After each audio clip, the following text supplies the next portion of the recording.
Καλώς ήρθατε. Είμαι ο Βαγγέλης Δαμητίδης, μέλος του EO Greece, ενός οργανισμού επιχειρηματιών που έχουμε κοινό στόχο την συνεχή εξέλιξη σε προσωπικό και επαγγελματικό επίπεδο. Ή όπως λέμε, we transform the lives of those that transform the world. Μαζί με τη Σουζάννα Θοδωρίδου, η οποία είναι μέλος του Accelerating του EO Greece, συνδημιουργούμε το podcast του EO, που στόχο έχει να εξανθρωπίσει την επιχειρηματικότητα, φέρνοντας στο προσκήνιο επιχειρηματίες που μιλούν όχι μόνο για τις επιτυχίες τους, αλλά και για τις αδυναμίες τους και τα λάθη τους που τους βοήθησαν να εξελιχθούν και να γίνουν καλύτεροι ηγέτες, αλλά και να εξελίξουν τους ανθρώπους γύρω τους. Σήμερα έχουμε την ξεχωριστή χαρά να φιλοξενούμε τον άνθρωπο που οραματίστηκε το podcast του EO Greece, τον επιχειρηματή Ανδρέα Κωνσταντίνου, ιδρυτή της Flash Data, πρώην πρόεδρο του EO Greece και νυν πρόεδρο του Regional Council του EO για την Ευρώπη. Καλώς ήρθες, Ανδρέα. Βαγγέλη, Σουζάννα, πολύ χαίρομαι που είμαι εδώ και είναι η πρώτη φορά που είμαι και από την άλλη μεριά του τραπεζιού. Έχουμε γυρίσει 180 μοίρες και είμαι στη θέση του guest και στη θέση του host. Και χαίρομαι που το podcast το αναλαμβάνουν δύο πολύ ικανοί άνθρωποι. Ευχαριστούμε. Καλώς ήρθες και από μένα, Ανδρέα. Ευχαριστούμε, Ανδρέα, για τα καλά σου λόγια. Ποια είναι η εταιρεία της οποίας εγγύησε και ποιο είναι το αντικείμενο της, Ανδρέα? Η εταιρεία, η βασική μου είναι η Slash Data, η οποία είναι μια εταιρεία ερευνών, η οποία τρέχει έρευνες περίπου 40.000 developers τον κόσμο, προγραμματιστές δηλαδή, και βοηθάει εταιρείες όπως η Microsoft, Google, Facebook, Amazon να μάθουν ποιες είναι οι τάσεις αγοράς σε αυτούς τους developers, τους προγραμματιστές, ποιοι είναι, τι εργαλεία χρησιμοποιούν, πώς θέλουν να τους υποστηρίξουν αυτές οι εταιρείες. Και αυτή είναι μια εταιρεία, και η άλλη που είναι πιο πρόσφατη είναι η Rethink Culture, που είναι επίσης ερευνητική εταιρεία, αλλά στον χώρο της εργασιακής κουλτούρας. Μετράει την υγεία της εργασιακής κουλτούρας και βοηθάει τους leaders, τους CEOs κυρίως, να δούνε πώς μπορούν να εξελίξουν την κουλτούρα τους, όχι απλά για να έχουν πιο χαρούμενους ανθρώπους, αλλά για να έχουν και πιο παραγωγικούς ανθρώπους και να προσλαμβάνουν ταλέντα πιο εύκολα, να μην φεύγουν οι άνθρωποι. Όλα αυτά, το κοινό χαρακτηριστικό είναι η κουλτούρα, και άμα τη μετρήσεις, που δεν είναι εύκολο, μπορείς μετά να καταλάβεις πού χρειάζεται βελτίωση και πώς. Ανδρέα, πάμε κατευθείαν στα βαθιά. Ποια είναι τα 2-3 καθοριστικά γεγονότα που σε διαμόρφωσαν αυτό που είσαι σήμερα? Όπως είπαμε λοιπόν πριν ξεκινήσουμε την ηχογράφηση, θα προσπαθήσω να είμαι σύντομος, γιατί έχεις πολλές ερωτήσεις. Πάμε λοιπόν. 3 καθοριστικά γεγονότα. Όταν 18-19 χρονών έφυγα από την Ελλάδα σαν νέος τότε και πήγα Αγγλία για να ξεκινήσω τις σπουδές μου, έπεσα πολύ στα βαθιά, από να ζω στην οικογένειά μου με το να ζω σε ένα περιβάλλον σαν φοιτητής τελείως ξένο από μένα. Το δεύτερο ήταν όταν χώρισα με παιδιά. Ήταν ένας πολύ δύσκολος χωρισμός, ουσιαστικά με βοήθησε πάρα πολύ, ήταν ένα δώρο, στο οποίο προσγειώθηκα πολύ απότομα και έπεσα χαμηλά και έφτασα σιγά σιγά ψηλά μετά από αυτό. Το τρίτο ήταν το EO, την Entrepreneurs Organization, γιατί μέσα από αυτό έμαθα και συνεχίζω να μαθαίνω πάρα πολλά πράγματα. Ποιες θα έλεγες ότι είναι οι αρχές σου, Ανδρέα? Αρχές μου, έχω μία λίστα, την οποία την κοιτάζω τώρα, γιατί πάντα για πολλά πράγματα στη ζωή μου έχω λίστες. Λοιπόν, Τι άλλο, Ανδρέα? 5 αρχές. Και ευτυχώς το βρήκα και εύκολα. Λοιπόν, το ένα είναι ότι είμαι υπεύθυνος για τις πράξεις μου.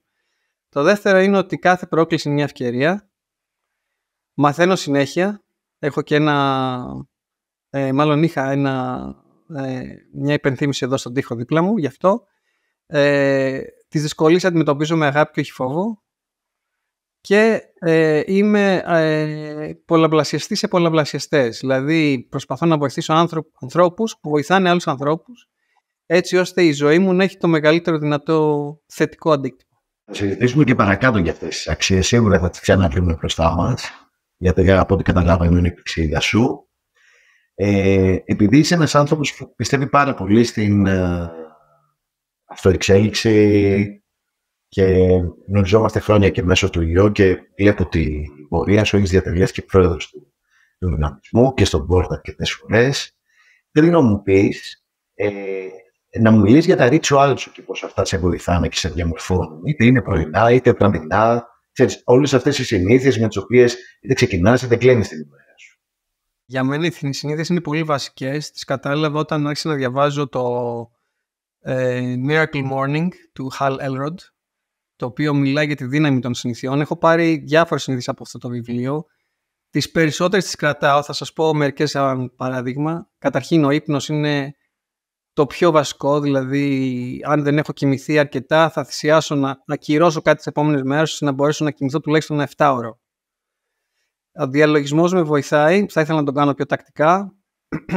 Θα βγω τουλάχιστον έξω για να δω ήλιο τουλάχιστον μια φορά την ημέρα. Άμα δεν δω ήλιο, το νιώθω ότι κάτι μου λείπει. Χρειαζόμαστε τη βιταμίνη D. Θα κάνω άσκηση κάθε μέρα στην πράξη και αυτό και πάλι αν δεν κάνω άσκηση θα μειώσω στην διάρκεια της ημέρας ότι δεν έχω focus. Δηλαδή με βοηθάει πάρα πολύ να μου δώσει και ενέργεια και focus και διάβγεια. Από εκεί πέρα φαγητό, διατροφή, αρκετά ενσυνείδητα όλα αυτά. Θα κάνω, με τα παιδιά μου κάνω μια πράξη ευχαριστειών ή gratitude. Δηλαδή όταν επιστρέφουμε από το Σαββατοκύριακο πάντα θα ξεκινήσουμε. Θα ξεκινήσουν και εκείνα τώρα γιατί το έχουν μάθει με το γιατί είμαι ευγνώμων. Και λίγο ο καθένας κάνει ένα κύκλο γιατί είμαστε ευγνώμων, γιατί το να θυμόμαστε τα μικρά ή μεγάλα πράγματα για τα οποία είμαστε ευγνώμων είναι νομίζω ένα φάρμακο για να βλέπουμε τη ζωή πολύ πιο θετικά, να χαμογελάμε πιο πολύ και τελικά να καταλάβουμε όλα αυτά τα πράγματα για τα οποία συνήθως τα παίρνουμε δεδομένα, αλλά στην πράξη μας δίνουν πολύ μεγάλη χαρά και ικανοποίηση το να είμαστε εδώ που είμαστε. Και διάφορα άλλα. Μετά έχω κι άλλα να σας πω, αλλά 1-2 ίσως. Κινητά ποτέ στο κρεβάτι και ποτέ στην κρεβατοκάμαρα, το έχουμε σταματήσει. Και επίσης κάτι που δεν είναι ακριβώς συνήθεια, αλλά είναι κάτι το οποίο δημιουργεί συνήθειες. Με την γυναίκα μου φτιάξαμε ένα visualization board, το οποίο το βάλαμε στον τοίχο μας, με όλους τους στόχους μας και τις επιδιώξεις μας για τα επόμενα χρόνια. Κάθε στόχος είναι και μια εικονίτσα και ένα καδράκι και έχουμε καδράκια που κάθε πρωί ξυπνάμε, κάθε βράδυ πριν κοιμηθούμε βλέπουμε και μας θυμίζουν ποιοι είμαστε και ποιοι θέλουμε να είμαστε. Υπέροχο. Νομίζω θα το υιοθετήσω και εγώ. Νομίζω θα βοηθήσει πάρα πολύ. Εγώ παρατηρώ, Ανδρέα και Ευαγγέλη, ότι είναι όλα αυτά που έχεις περιγράψει απαιτούν πολύ μεγάλη συνειδητότητα και πειθαρχία. Είναι άξιο θαυμασμού. Το είχες ανέκαθεν αυτό ή το κατέκτησες έτσι πλήμα με τη σοφία των χρόνων? Αυτό που για μένα κάνει πολύ μεγάλη διαφορά στη ζωή μας και μπορώ να δω ότι είναι χαρακτηριστικό επιτυχημένων ανθρώπων είναι, στα αγγλικά το λέμε intentionality. Δεν ξέρω ακριβώς πώς να το μεταφράσω. Είναι ουσιαστικά η διάβια με την οποία οργανώνω το χρόνο μου, τη μέρα μου και τις αποφάσεις μου και τι αποφασίζω τελικά να κάνω. Δηλαδή προέρχεται από αυτό που έμαθα από έναν mentor, το ότι μπορείς να σχεδιάσεις τη ζωή σου και ότι είναι πολύ καλύτερο να σχεδιάσεις τη ζωή σου από το να αφήσεις τη ζωή να σε πάει εκείνη που θέλει. Τέλεια. Τι σημαίνει, Ανδρέα, για σένα επιτυχία, αναγνώριση και αποδοχή? Όταν περνούσα την πτώση από τον γκρεμό του διαζυγίου, έτσι δηλαδή το απεικονίζω τώρα, σκεφτόμουν πολλά και ένα από αυτά ήταν ξανασχεδιάζω τη ζωή μου, ξεκινάω σχεδόν από το 0, τι θέλω να φτιάξω και τι νόημα έχει η ζωή μου. Και σκεφτόμουν τι θέλω, να γίνω πλούσιος, να γίνω επιτυχημένος, να έχω μια ωραία γυναίκα, ένα ωραίο αμάξι, ένα ωραίο σπίτι, whatever. Δεν με γέμιζαν αρκετά όλα αυτά και σίγουρα με γεμίζαν πολύ λιγότερο από αυτό που κατάλαβα τελικά ότι πρέπει να είναι ο στόχος της ζωής μου, το οποίο είναι να βοηθήσω άλλους να πετύχουν πολύ περισσότερα από όσα θεωρούν ότι μπορούν να πετύχουν. Δηλαδή να γίνω αυτό που έλεγα στην αρχή, πολλαπλασιαστής για πολλαπλασιαστές, multiplier for multipliers. Θα βάλω πρώτα τη μάσκα σε μένα, έτσι πριν τη βάλω στους άλλους, δηλαδή θα φροντίσω εγώ να έχω μια οικονομική άνεση και επιφάνεια και χρόνο για να μπορέσω να κάνω όλα αυτά που θέλω να κάνω, Αλλά για μένα θα έχω πολύ μεγαλύτερο αντίκτυπο στη ζωή μου, μπορώ να βοηθήσω άλλους να πετύχουν πράγματα. Σωστά. Δηλαδή, γυρίζει σε μένα, ενώ έχει ένα χαρακτήρας βοήθειας προς άλλους, είναι ταυτόχρονα και εγωιστικό, γιατί εγώ το δικό μου impact μεγαλώνω βοηθώντας άλλους να πετύχουν πράγματα. Στα πάρα πολλά workshop που έχουμε κάνει, Ανδρέα, στον οργανισμό, έχει αναδειχθεί τεράστια η αξία του να ζει κάποιος μια ζωή με νόημα, μια meaningful life. Και σε αυτό βοηθάει πάρα πολύ το purpose, δηλαδή ποιος είναι ο ξεκάθαρος σκοπός και στόχος της ζωής σου. Και επειδή αυτό που σου ακούω να λες έχει να κάνει πολύ με αυτό, εσύ το έχεις κάνει define ποιο είναι το your purpose in life, γιατί είναι πολύ κοντά σε αυτό που άκουσα. Ναι, είναι ακριβώς αυτό που σου είπα, το to be a multiplier for multipliers. Okay. Είναι πολύ ενδιαφέρον να ακούς purpose, ποια είναι ο σκοπός των ανθρώπων στη ζωή τους, τουλάχιστον για όσους από εμάς το έχουμε σκεφτεί, αλλά γενικά στους ανθρώπους βλέπω ένα pattern, μία συμπεριφορά, το οποίο είναι ότι ξεκινάμε στα 20-30 μας, προσπαθούμε να εξελιχθούμε οικονομικά, μετά κάνουμε οικογένεια, μετά φτάνουμε σε μια οικονομική άνηση, επιφάνεια, μεγαλώνουν και τα παιδιά μας και στο τέλος, γύρω στα 60 που οι περισσότεροι από εμάς παίρνουμε σύνταξη, σκεφτόμαστε τι θα κάνουμε τώρα, να βοηθήσουμε άλλους. Κοινωνικά αυτό πώς γίνεται, βοηθάς τα εγγόνια σου ουσιαστικά, βοηθάς τα παιδιά σου να μεγαλώσουν τα εγγόνια σου. Αλλά στην πράξη μπορεί να είναι και πολύ περισσότερους τρόπους να βοηθήσω τον συνάνθρωπό μου. Αυτό νομίζω την κοινωνική προσφορά, όσο νωρίτερα την συνειδητοποιήσουμε στη ζωή μας, τόσο πιο νόημα μεγάλο θα φέρει και στη δικιά μας ζωή, γιατί τελικά αν εγώ βοηθήσω κάποιον, εγώ θα πάρω μεγαλύτερη χαρά από ότι θα πάρει ο άνθρωπος που θα βοηθήσω. Τέλεια, και που κάνεις μια πολύ ωραία πάσα να σε ρωτήσω για σένα, επειδή η ηγεσία είναι ένα κομμάτι το οποίο ασχολείσαι αρκετά και μέσω του culture, που είναι αυτό που κάνεις focus τώρα, από όλο αυτό το ταξίδι και στο ιό και στην επιχειρηματικότητα, τι έχεις καταλήξει, τι καθορίζει το μεγάλο ηγέτη, ποια είναι δηλαδή αυτά τα συστατικά που κάνουν ένα ηγέτη πραγματικά μεγάλο? Ο αγαπημένος μου ορισμός, και θα τον πω με δικά μου λόγια, είναι τη Sheryl Sandberg, η οποία λέει ότι ο manager ή ο ηγέτης είναι αυτός ο οποίος πετυχαίνει να εξελίξει τους ανθρώπους και η εξέλιξη αυτή να συνεχίσει στην απουσία του manager ή του leader.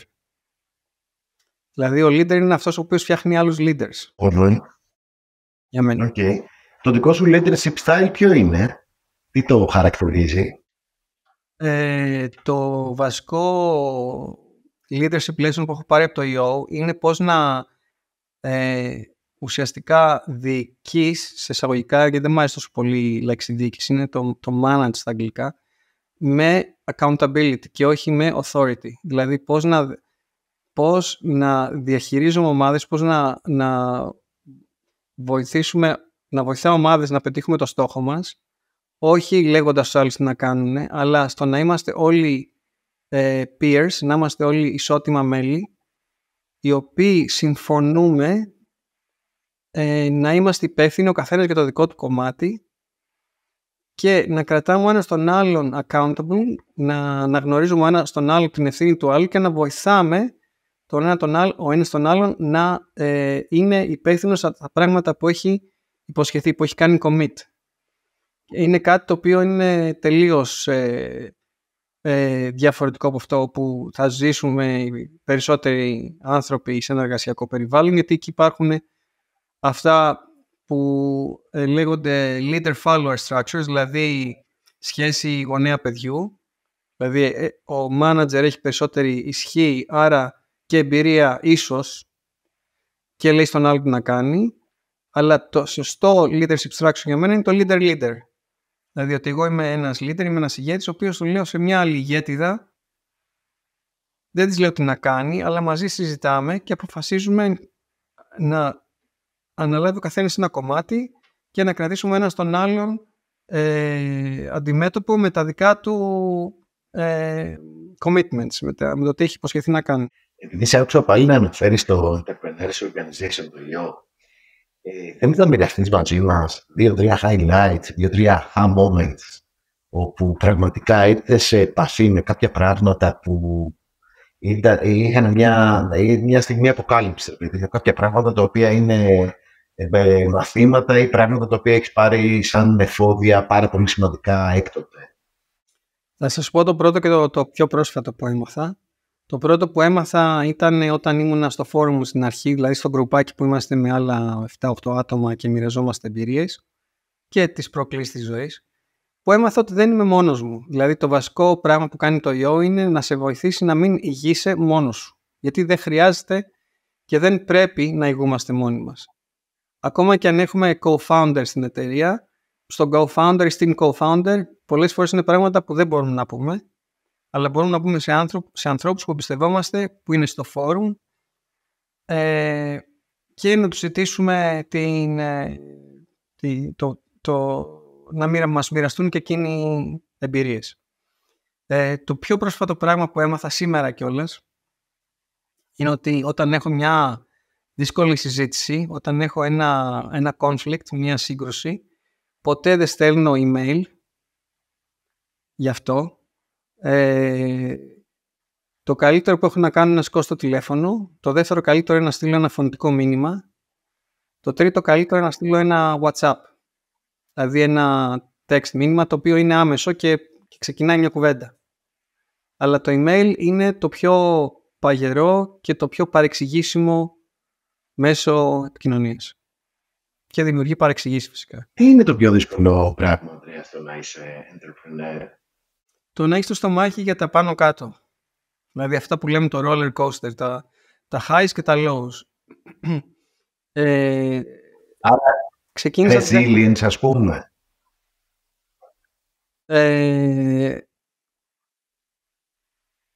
Ναι, resilience. Στα αγγλικά υπάρχει και μια άλλη ωραία λέξη, το equanimity, το οποίο σημαίνει αντιμετωπίζω τις δυσκολίες της ζωής με στοικότητα.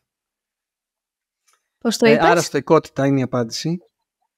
Equanimity. Okay. Και στην καινούργια μου εταιρεία ένιωσα πάρα πολύ σίγουρος, μεγάλη αυτοεπίθεση, δηλαδή ξεκινώντας ποια θα ήταν τα επόμενα βήματα, ήξερα τα λάθη που να μην κάνω. Έχω έναν άνθρωπο δίπλα μου που έχει ακόμα περισσότερη εμπειρία και μπορεί να με βοηθήσει για πράγματα που ακόμα εγώ δεν ξέρω. Παρ' όλα αυτά, περνάω το roller coaster, αυτό το Luna Park της τρελής χαράς και της τρελής απογοήτευσης σε διάστημα ημερών, ας πούμε, ή και ωρών, το οποίο πονάει, έτσι. Δηλαδή δεν υπάρχει αντίδοτο γι' αυτό, απλά το περνάς, το αγκαλιάζεις, λες πάμε, προχωράμε και συνεχίζεις ένα βήμα τη φορά. Είπες με πάρα πολύ μεγάλο συναίσθημα, από τις λίγες φορές κιόλας που έτσι ακούω ανθρώπους δημόσια να το εκφράζουν, τη λέξη πονάει με πολύ έτσι έντονο τρόπο και νομίζω όλοι όσοι ακούμε τώρα ή θα το ακούσουμε στο podcast θα ταυτιστούμε όταν θα το ξέρεις στο απόλυτο. Οπότε ευχαριστούμε που είσαι τόσο open. Ο προπονητής μου έλεγε χτες, επειδή προετοιμάζουμε ένα αγώνα Ironman το Σεπτέμβριο, και ο προπονητής μου έλεγε χτες, κοίτα, στην αρχή θα είσαι γεμάτος ενέργεια. Στις 6 ώρες θα θέλεις να τα παρατήσεις. Στις 9 ώρες θα κάνεις τον καλύτερο σου χρόνο. Και στις 12 ώρες δεν θα έχεις ξαναζήσεις ποτέ τέτοιο πόνο. Οπότε είναι το ταξίδι της επιχειρηματικότητας, έτσι. Δηλαδή πράγματα τα οποία λες δεν γίνεται καλύτερα και δεν γίνεται χειρότερα. Και όλα αυτά μέρος ενός τελικά αυτό που γίνεται μετά από χρόνια, ένα φωτογραφικό άλμπουμ για να έχεις να γυρίσεις πίσω και να θυμάσαι. Πολύ, πολύ ωραία εικόνα μας έδωσες, Ανδρέα, και πολύ ωραία και η αντίστοιξη με τον αθλητισμό και το Ironman και τα λοιπά και την επιχειρηματικότητα. Ποια είναι η πρώτη συμβουλή που θα έδωσες? Και πολύ καλή επιτυχία να ευχηθούμε.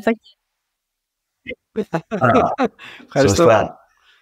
Ποια συμβουλή θα έδινε σε έναν νέο άνθρωπο ο οποίος θέλει να γίνει επιχειρηματίας? Να γνωρίσει τις δυνάμεις του και τις αδυναμίες του, και επειδή είμαι ευαίσθητος στο θέμα φίλου, θα πω τις δυνάμεις της και τις αδυναμίες της, και να περιστριγυρίσει τον εαυτό της με ανθρώπους που καλύπτουν τα κενά της. Okay. Άρα είναι και ένα ταξίδι αυτογνωσίας η επιχειρηματικότητα, έτσι όπως το λες. Αυτογνωσίας, την οποία δεν την αποκτάς, αλλά την βελτιώνεις και την εξελίσσεις. Μια συμβουλή που θα περνούσε στα παιδιά σου, Ανδρέα? Ναι, μου αρέσει πολύ αυτή η ερώτηση και εγώ την κάνω πολύ. Καταρχήν, μου αρέσει πολύ αυτό που λέει ο Καλέλ Γκιμπράν, που λέει τα παιδιά σου δεν είναι παιδιά σου, είναι αποτέλεσμα της λαχτάρας της ζωής για τον εαυτό της. Άρα, εγώ δεν πρέπει να έχω απαιτήσεις τα παιδιά μου να έχουν τις ίδιες αξίες από μένα. Χαίρομαι όταν τα βλέπω να μοιράζονται αξίες με μένα, αλλά αυτό που θα ήθελα να έχουν είναι να βρούνε το πάθος τους, τι ασχολίες, τι δραστηριότητες τους δίνουν ενέργεια. Δεν ξέρω αν θα είχα συμβουλή, αλλά αυτό που προσπαθώ με τα παιδιά μου είναι να μπορέσω να τους βοηθήσω, όχι να τους προστατεύσω, να τους προετοιμάσω, δίνοντάς τους coping skills, δηλαδή δεξιότητες που θα χρειαστούν μετά τη ζωή τους, όπως την δεξιότητα του να μπορούν να δεχτούν μια αποτυχία, τη δεξιότητα του resilience, της αντοχής σε δυσκολίες, της επιμονής, του σεβασμού, της ευθύνης, του ότι λαμβάνω ευθύνη, το ότι χαίρομαι όταν παράγω έργο, χαίρομαι να βοηθάω τους άλλους, χαίρομαι να εργάζομαι. Τέτοιες δεξιότητες. Τέλεια. Επειδή είσαι, Ανδρέα, ένας άνθρωπος που λατρεύει το διάβασμα, και όχι μόνο λατρεύει το διάβασμα θεωρητικά, κρατάει και συμπεράσματα τα οποία προσπαθεί να τα εφαρμόσει στη ζωή του. Θες να μας πεις ένα top 3 βιβλίων το οποίο πραγματικά σε διαμόρφωσε και έχει κάποια quotes τα οποία τα έχεις στο μυαλό σου έτσι σαν πηξίδα? Από τα πιο βασικά βιβλία που θυμάμαι, το είναι αυτό που ανέφερα πριν, το Miracle Morning, το οποίο είναι ένα βιβλίο που δίνει ουσιαστικά μια πνοή ελπίδας και πειθαρχία στη ζωή μας, γιατί λέει ουσιαστικά πώς μπορείς να ξεκινάς τη μέρα σου πολύ πιο δυνατά και αποφασιστικά, ακολουθώντας μια σειρά από συνήθειες. Το άλλο είναι το Traction του Gino Wickman, το οποίο περιγράφει για επιχειρηματίες και leaders γενικότερα ποια είναι μια σειρά διαδικασιών και ρυθμών που μπορείς να βάλεις σε μια εταιρεία για να ουσιαστικά να μπορείς να λειτουργήσει η εταιρεία χωρίς εσένα, και να λειτουργήσει απρόσκοπτα και με πολύ υγιή τρόπο.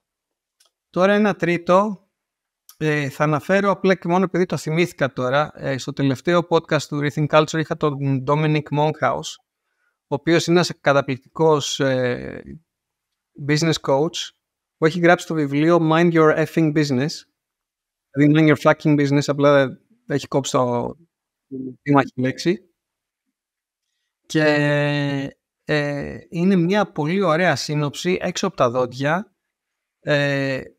πώς μπορείς να τρέξεις την εταιρεία σου πιο αποτελεσματικά, αλλά και καταρρίπτει πολλούς μύθους, όπως ότι όλοι οι πολιτές πρέπει να έχουν commission, να έχουν, πώς το λέμε, το commission, προμήθεια, μπράβο.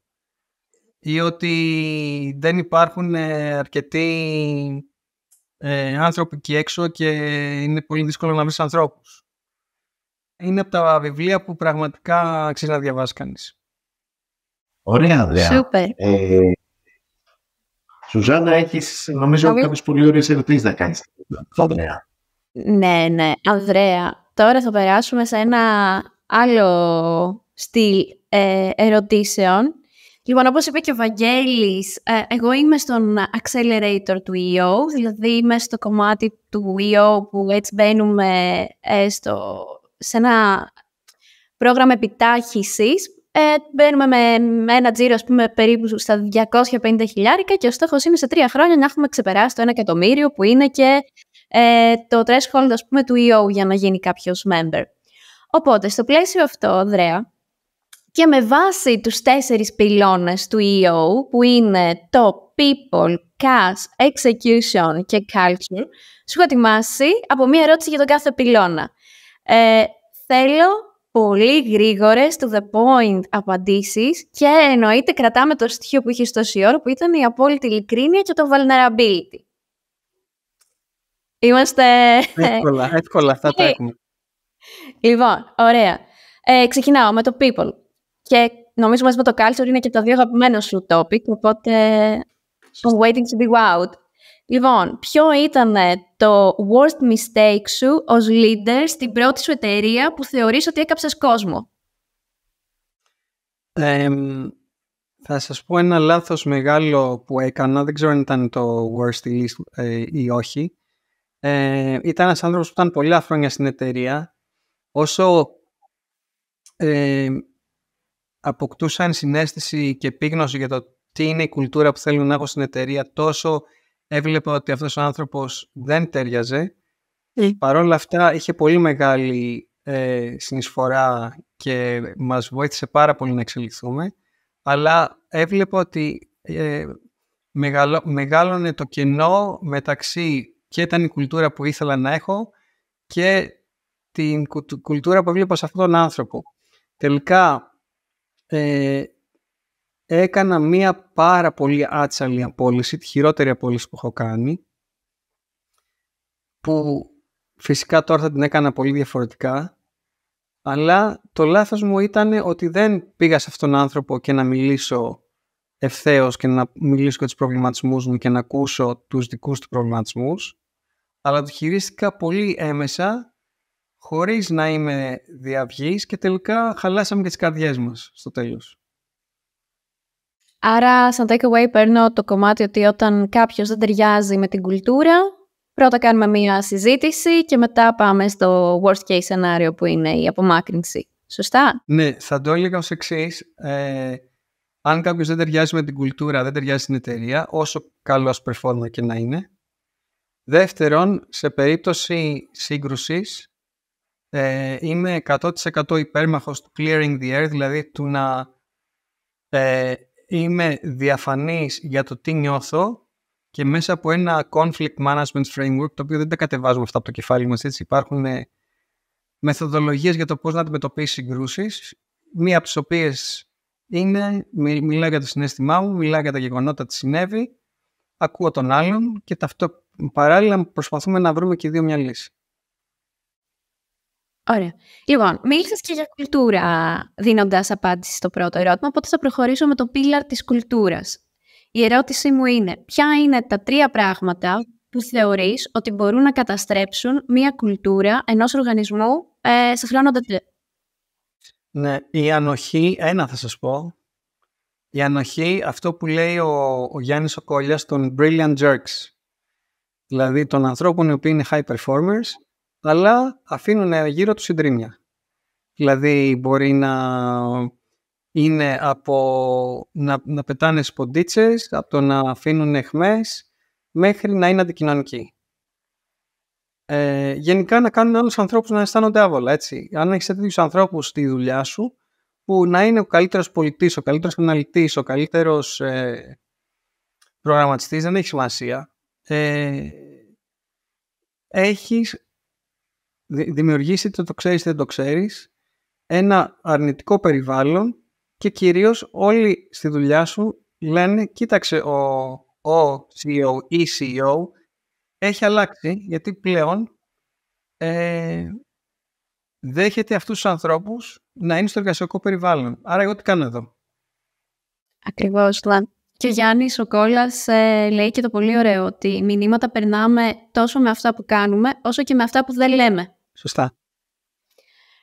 Προχωράω, Ανδρέα. Η ερώτησή μου θα αφορά τώρα το cash.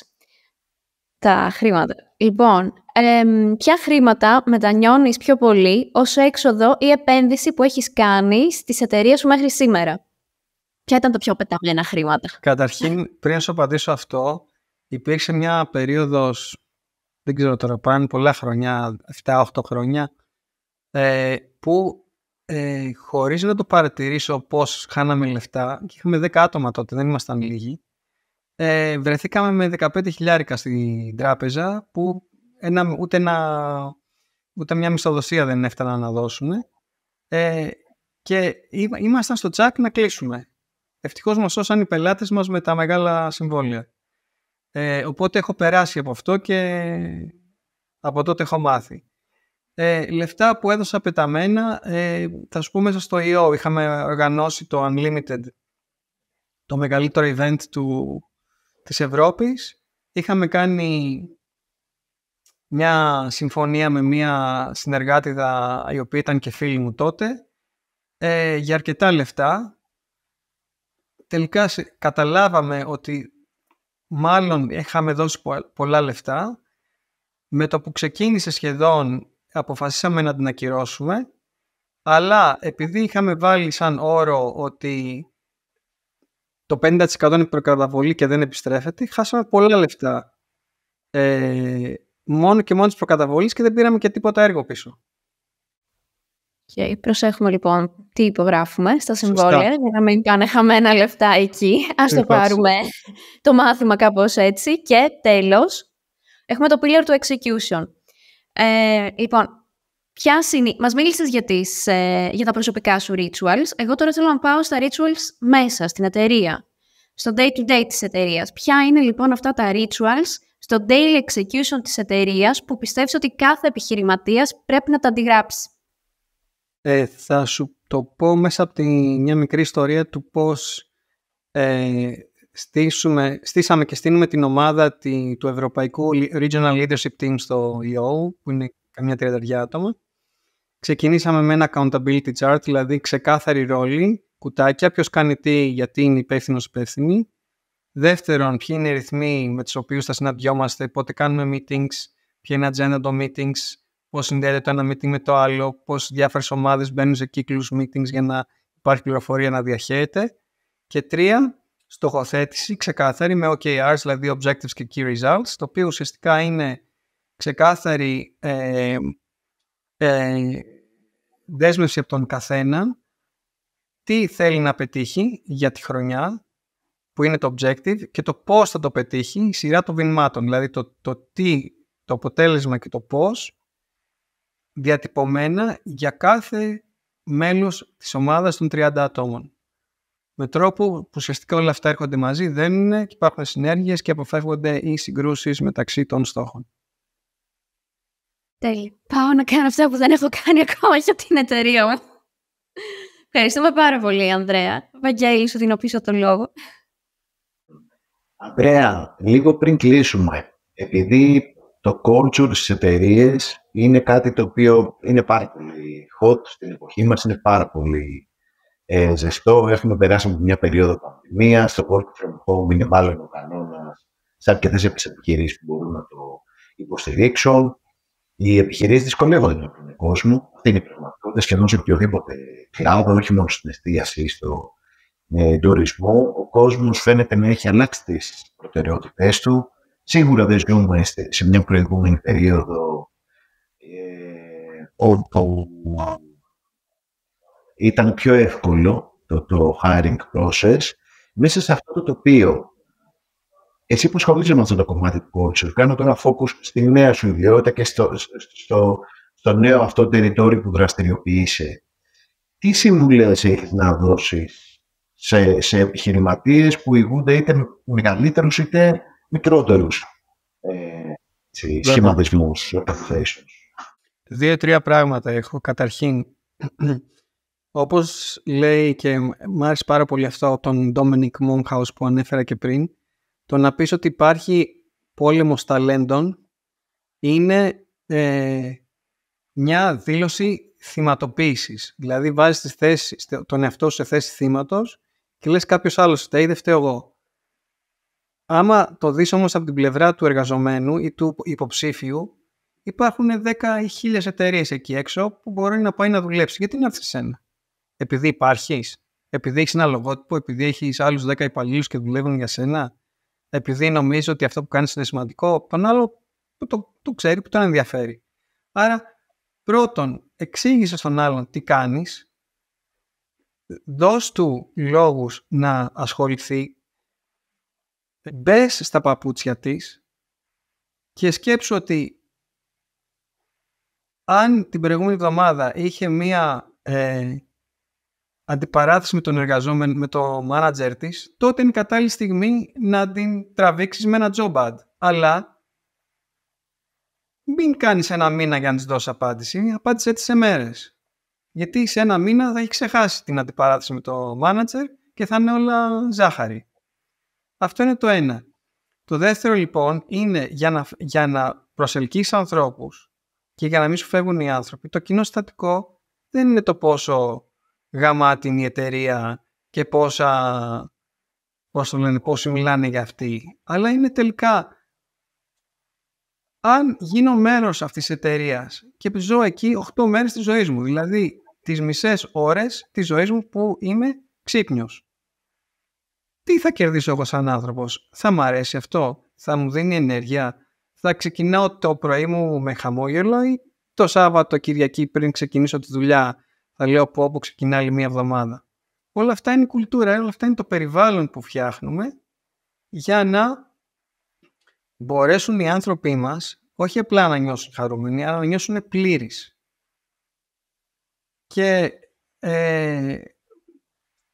πάρα πολλά πράγματα μπορούμε και πρέπει να κάνουμε για να νιώσουν πλήρεις οι άνθρωποι, γιατί είναι σαν να λέμε πώς κάνω τα παιδιά μου πιο χαρούμενα, ας το πούμε, πώς νιώθουν τα παιδιά μου καλύτερα. Δεν είναι μια συνταγή σαν να φτιάχνεις σπανακόπιτα, ας πούμε. Είναι μια συνταγή η οποία θέλει μελέτη και χρόνια δουλειάς. Άρα ξεκινάς με τα βασικά, ποιες είναι οι αξίες της εταιρείας, ποιες είναι οι συμπεριφορές οι οποίες είναι ανεκτές και ποιες δεν είναι ανεκτές, πώς φτιάχνεις ένα κλίμα εμπιστοσύνης, πώς χτίζεις ανθρώπινες σχέσεις μεταξύ εργαζομένων και managers, πώς φτιάχνεις κοινούς στόχους, πώς φτιάχνεις εξέλιξη των ανθρώπων μέσα στην εταιρεία σου, πώς δημιουργείς κοινή στοχοθέτηση, πώς κάνεις ευθυγράμμιση, πώς δημιουργείς αίσθημα ευθύνης ώστε ο ένας να μπορεί να βασιστεί πάνω στον άλλον, να αποφεύγεις, μάλλον να έχεις συγκρούσεις, αλλά να είναι υγιείς συγκρούσεις που να έχουν θετικό αντίκτυπο σε όλες τις πλευρές και πολλά άλλα.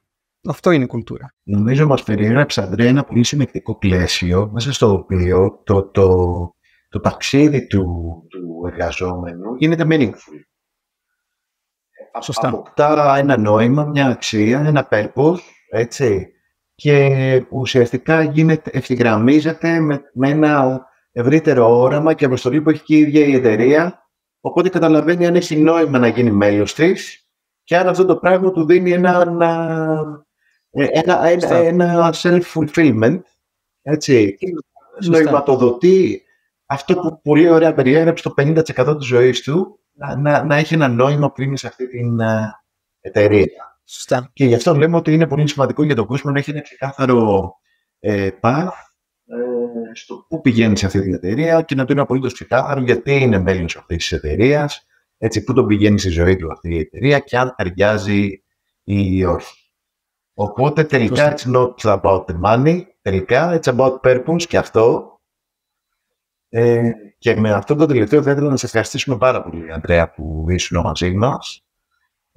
Είσαι ένας άνθρωπος από τον οποίο εγώ προσωπικά έχω πάρει πολύ μεγάλη αξία στον οργανισμό. Κάνουμε peer learning.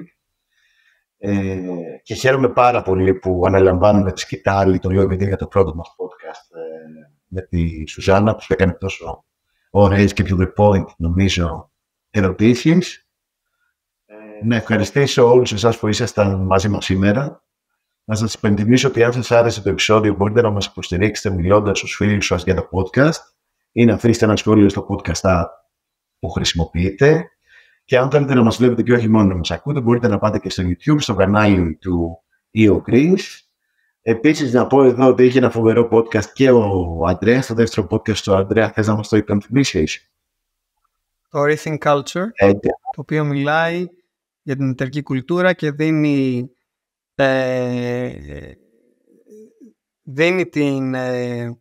το φως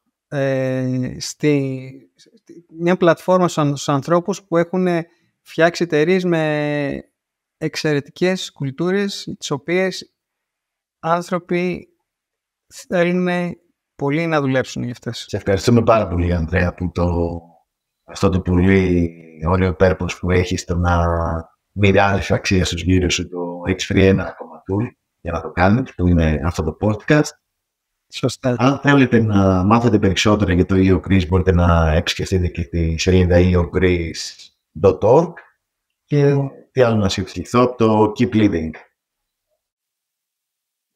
Ευχαριστούμε πολύ, Ανδρέα. Και να πούμε ότι το EO πλέον είναι 100 plus άτομα, έτσι. Έχει μεγαλώσει πολύ. Έχει spouses, δηλαδή συντρόφους, μέσα σε αντίστοιχες φόρουμ δομές. Έχει key executives των εταιριών μας. Έχει διαγωνισμό φοιτητών, το Global Student Entrepreneurship Award. Έχει accelerator με 22-25 accelerators. Και είναι μέλος του Παγκόσμιου Οργανισμού που έχει σχεδόν 18-19 μέλη, οπότε είναι κάτι το οποίο ανθίζει και θα ανθίσει ακόμα περισσότερο. Και εγώ σας ευχαριστώ, παιδιά. Καλή επιτυχία στο έργο σας. Ανυπομονώ να δω το podcast να λάμπει και να είναι ο φάρος του EO, να είναι ακόμα πιο γνωστό από το EO στην Ελλάδα. Και κάθε επεισόδιο και καλύτερα, εύχομαι εγώ από τη μεριά μου. Ευχαριστούμε. Καλή συνέχεια. Ευχαριστούμε πολύ, Ανδρέα. Γεια χαρά.